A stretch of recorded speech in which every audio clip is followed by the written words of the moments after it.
Allons à Messine pêcher la sardine, allons à Lorient pêcher le hareng. Allons à Messine pêcher la sardine, allons à Lorient pêcher le hareng. Il était deux amants qui s'aimaient tendrement, qui voulaient voyager. Salut les péchous. Bon voilà, la saison 2018 est terminée, enfin au moins pour moi. Donc je vais faire un petit récapitulatif quand même sur la saison et surtout sur la façon de pêcher, puisque comme vous l'avez vu sur mes vidéos, je pêche quand même pas mal aux appâts. Pas que, mais relativement souvent aux appâts. Alors une technique dont vous avez certainement entendu parler, puisque c'est à la mode cette année, peut-être dû justement aux restrictions sur le bar, c'est le ténia. Bon, c'est un combiné de leurre et d'appât. Bon, le ténia, je vais pas rentrer trop dans la technique, parce qu'il y a des vidéos pour ça qui en parlent mieux que moi. Là, je veux plutôt expliquer un petit peu ce qu'on peut faire avec les appâts et quels appâts. Toutes ces techniques japonaises, ténia, madai, inchiku, n'ont d'intérêt qu'en dérive. Si vous êtes à l'ancre, ça n'a aucun intérêt, Autant pêcher avec des montages ordinaires. Vous trouverez d'ailleurs sur cette chaîne un tutoriel montage et conseils pour pêcher les dorades grises. Un appât très intéressant et qui est assez facile à se procurer, au moins chez le poissonnier, c'est la sèche ou l'encornet. Alors selon les morceaux utilisés, vous ne ciblerez pas tout à fait les mêmes espèces. Si vous faites des lamelles avec les blancs, ça va plutôt intéresser les roussettes, les raies ou éventuellement le bar. Le morceau de choix pour les sparidés, ce sont les deux tentacules les plus longs qu'on appelle les fouets. Si vraiment vous voulez tenter un gros poisson, vous mettez la tête entière, mais alors là ça va plutôt intéresser un congre ou un gros bar ou éventuellement une raie ou une grande roussette. Donc pour la dorade, je les conditionne en petits sachets que je congèle. Et en rentrant de la pêche que je n'ai pas utilisé, je le recongèle. Pour l'instant, je vais plutôt vous parler des appâts qu'on utilise en bateau. Alors si je fais une distinction, c'est surtout pour la raison de la tenue à l'hameçon. Les coquillages, par exemple, qui sont très intéressants en bateau, sont difficilement utilisables du bord, parce qu'ils sont fragiles et tiennent très peu à l'hameçon. En bateau, on est en contact direct avec le plomb. On a la canne dans la main, on est prêt à réagir. Du bord, c'est pas le cas. Souvent, on pose la canne, et si on ne réagit pas tout de suite, c'est trop tard, on n'a plus rien au bout de l'hameçon. Surtout s'il y a des petites grises sur le cou, elles n'ont pas leur équivalent pour dénuder l'hameçon sans se faire prendre. Le coquillage très utilisé, c'est la coque. C'est relativement facile à se procurer, des gens en trouvent chez le poissonnier éventuellement. Alors vous la faites cuire juste suffisamment pour qu'elle s'ouvre. Une fois cuite, vous sortez la bestiole de la coquille. Vous les mettez dans une petite boîte, gros sel et au congélateur. Un autre bivalve très efficace, c'est l'amande de mer. Alors l'amande de mer, elle est très coriace et elle tient bien à l'hameçon. Donc c'est pas nécessaire de la faire cuire.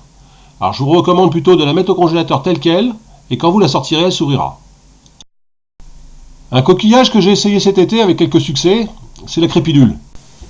Alors ce coquillage est arrivé relativement récemment sur nos côtes. Ce seraient les Américains qui nous l'auraient importé au débarquement. Alors l'inconvénient de ce coquillage, c'est qu'ils sont tous emboîtés les uns au-dessus des autres. D'ailleurs c'est pour ça qu'on les appelle communément PD. Et pour les décoller, c'est pas simple. Avec un couteau, c'est très dur. Alors il y a moyen de les casser avec un marteau par exemple, mais dans ce cas-là on en fout partout et puis il y a des débris. Alors j'imagine que la cuisson va permettre de les décoller, mais j'ai pas essayé, je vous dirai honnêtement. Comme je préfère utiliser plutôt des appâts crus, je me suis simplement contenté de les congeler. Ce qui a pour effet de décoller tout le monde. Un autre appât utilisé par nombre de pêcheurs, c'est le pied de couteau. Pour les dorades royales, on le met entier avec une aiguille à vif. Si c'est de la grise, vous prenez que la chair. Pareil, congélateur, très bonne conservation. En plus, ça ne se colle pas entre eux, donc c'est intéressant. Un appât que beaucoup de pêcheurs de bord de mer connaissent, c'est la rénicole. Bon, on l'utilise essentiellement du bord. En bateau, moi, j'ai jamais eu de résultat avec ça. Par contre, en pêchant d'une plage, en surf casting, ça intéresse à peu près tous les poissons. Et donc, du bord, qu'est-ce qu'on va pouvoir utiliser comme appât? Alors bien sûr, tout ça dépend de ce que vous recherchez et de l'endroit où vous pêchez. Alors bien sûr, il y a l'efficacité des appâts, mais il y a aussi leur tenue à l'hameçon, comme je disais précédemment. Lancer à 100 mètres, c'est bien, mais si l'hameçon arrive nu au fond, ça ne sert pas à grand chose. Un appât dont je n'ai pas encore parlé, mais qui donne aussi de très bons résultats, c'est le maquereau. Alors le maquereau n'est intéressant que s'il est très frais. Quand je dis très frais, c'est un poisson qui a été pris quelques heures avant. Encore une fois, pour sa tenue à l'hameçon. Alors pour pallier cet inconvénient, il y a une astuce dont j'ai déjà parlé dans des vidéos précédentes, c'est la poudre marucue.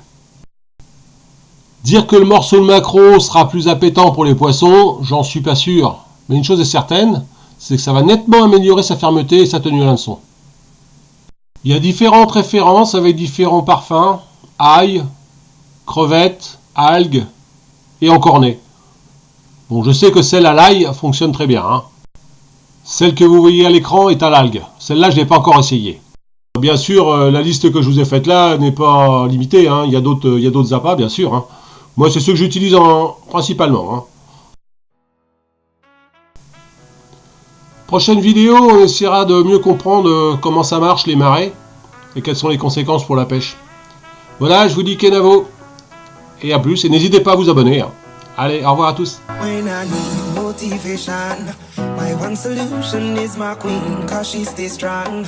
Yeah, yeah, she is always in my corner, right there when I wanna. All these other girls are tempting, but I'm empty when you're gone. And they say, do you need me?